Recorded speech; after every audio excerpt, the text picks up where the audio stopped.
There's a sort of narrative when it comes to video game franchises that each installment must replace the former, regardless of what scale or genre that game series is, but it's especially present in the big AAA space to find the quote-unquote definitive entry. It's a ridiculous made-up metric that's built upon the foundation that games are replaceable, like headphones or a vibrator. But this mentality especially bothered me when it came around to Jedi Fallen Order. Lots of thumbnails, videos, comments, and even articles about how its sequel, Survivor, is just definitively the better game without a shadow of a doubt. When the level of scale and type of stories that they're telling vary widely, and Survivor couldn't even have done half of the stuff it did if it wasn't set up in Fallen Order, it makes me think back on my initial playthrough of the game near its launch in 2019, and how I too didn't really give it the fair shake it deserved. My original review was rushed. The audio was recorded in Windows Movie Maker back before I knew how to use Audacity. The gameplay footage is just taken from the PS4's internal capture, which is incredibly compressed as is,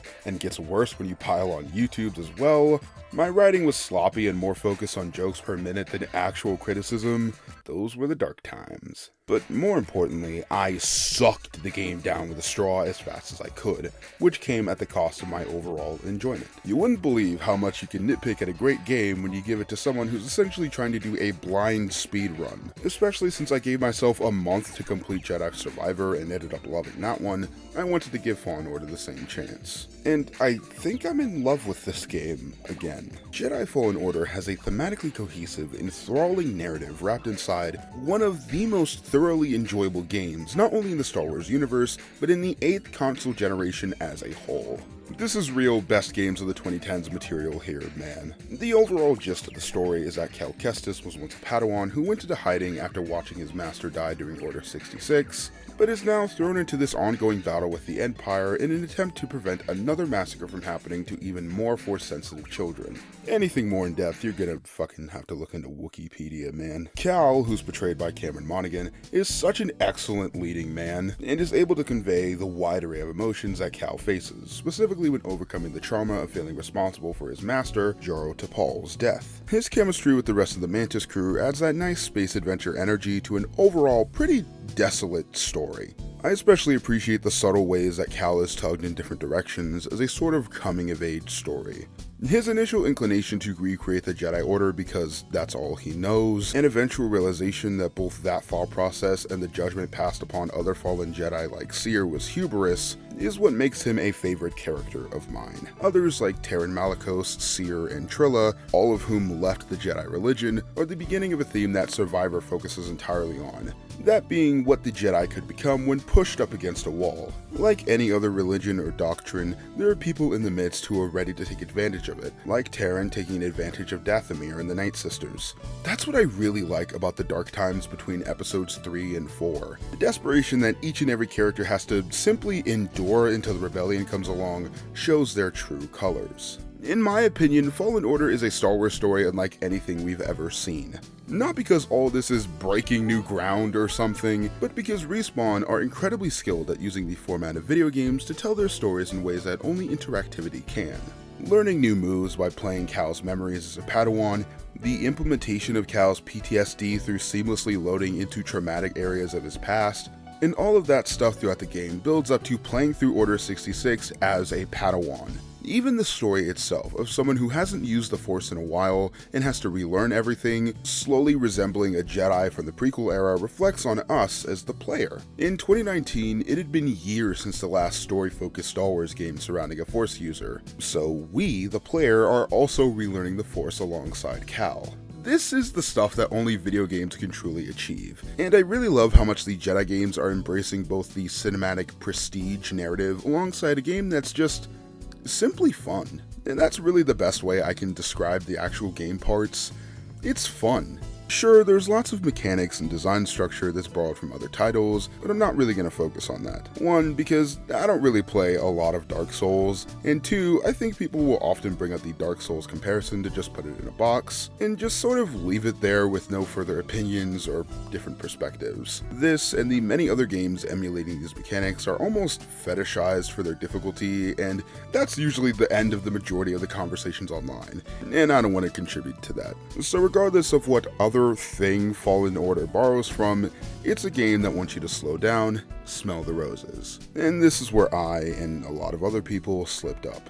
If you're focused on getting to the end of the game as fast as you can, the tombs will seem less like fun puzzles meant to get you used to your newly acquired force powers, and more like nuisances. Slowly getting used to new areas and backtracking will feel like a waste of time, and you'll also miss out on all the benefits of exploration, like coming across the randomly placed bounty hunter mini-bosses, unlocking cosmetic skins, or even finding permanent upgrades such as force echoes and stim packs. How the fuck I completed the game with like 3 or 4 stim packs, I have no fucking clue. The more upgrades and abilities that you have, the easier it'll be to solely rely on reflexes and skill in boss fights rather than luck and adrenaline. The fights that I and many other people thought were too difficult, like Terran Malicos or the Ninth Sister, aren't at all. Same goes for most of the optional bosses. Yes, Ogdo Bogdo included. Granted, I am playing on Jedi Knight because I have some semblance of self-respect, but the point still stands. Every time I beat a boss this playthrough without lowering the difficulty at all made me feel like that clip of that bowling tournament winner. In Fallen Order, there's 7 planets to explore in the main story, but about 4 of them are required to be revisited to complete the campaign. I'm still not really into the Metroidvania genre at all, and I outwardly refuse to backtrack in most games to this day, but here, when you revisit to planets like Kashyyyk or Zepho, it doesn't feel like a chore at all. Mostly since with your new abilities and experience from your first visit, there's often lots of shortcuts to slide right past what you've seen before and jump right into the new additions. And I'm honestly surprised by how large some of these worlds can be. Zepho specifically, with an entirely optional tomb in the destroyed Republic Venator, as well as the Imperial dig site. Kashyyyk has this insane sense of verticality and scale when traversing the water, the land, the tall trees, as well as the sky. Other planets like Bogano and Dathomir don't have many new sections to explore in a second visit, but there's still lots of optional bosses and collectibles to discover with your new powers, so that's a plus. The planets themselves are full of storytelling through the Force Echoes, which give glimpses into what happened before someone died, as well as set dressing like dead clone troopers and Republic transmissions on Kashyyyk. That's another thing I have to praise Fallen Order for, especially in this age of the only good Star Wars is whatever references the old shit, and that's that any cameos or callbacks are used very sparingly and very well. On Kashyyyk, there's not a wink and nod to Yoda or Chewbacca being in Episode 3, there's a sunken Republic gunship with some dead clones in it, as well as a short appearance of Saw Gerrera. That's it. There's no flashback of Cal meeting Obi-Wan as a youngling on Coruscant or some shit, just the same holocron message he sent during Rebels. That's the best you're getting here. These references are either satisfying for those who are freaks for the space between the first 2 trilogies like I am, or simply intriguing for the many people who haven't delved too deep into the prequel era and would like to learn more.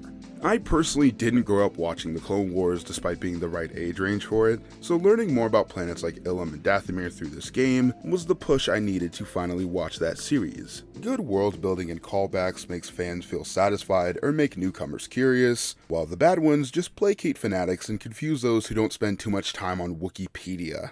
I'm getting off track again. The combat itself is much slower than I was used to. It requires lots of parrying and blocking as well as knowing when to use what attack depending on how long your animations will take. You don't understand how much the get good mentality was applied to Fallen Order when it initially released. Nothing against those who enjoy difficult games, but there is a difficulty selector in the pause menu, and there's no drawbacks to using it whatsoever outside of the internal shame that you have, which is pretty cringe. Fallen Order is less about getting your ass kicked and more about being patient. Sure, the lightsaber still feels like a baton, but that's just going to be a natural side effect. If there was a lore-accurate Star Wars game, it'd last about 20 minutes. The addition of the double-bladed and dual-bladed stances you obtain halfway through the game and near the game respectively add a lot to your already pretty large moveset. The double-bladed stance is my personal favorite. It might be significantly weaker strength-wise, but the speed and crowd control it offers makes later planets a lot more manageable. Still not a fan that the dual sabers aren't a dedicated stance and are instead just a special move, although I do like that it alters combat in other ways like being able to throw one saber while still blocking. That's neat. The final 3 or so hours of Fallen Order are perfect.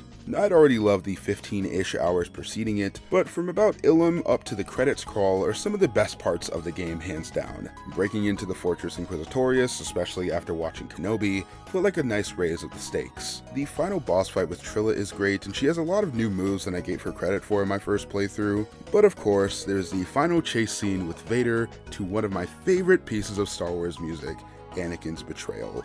It's an amazing ending to the game, which might seem weird since a lot of people don't like the final hours of Fallen Order, and I've also made fun of Rogue One's very similar ending, and you gotta understand, while I don't hate Rogue One, that movie, and by extension a lot of Star Wars material in recent years, is chock full of baseless references to the original trilogy that simply feel like winks and nods to the audience in order to just get you to like it more. Something that, as I said, Fallen Order avoided completely. And while it's easy to be fooled with the amount of set pieces there are, the scope of Fallen Order's story is pretty small. The only goal is to find the holocron. That's really it.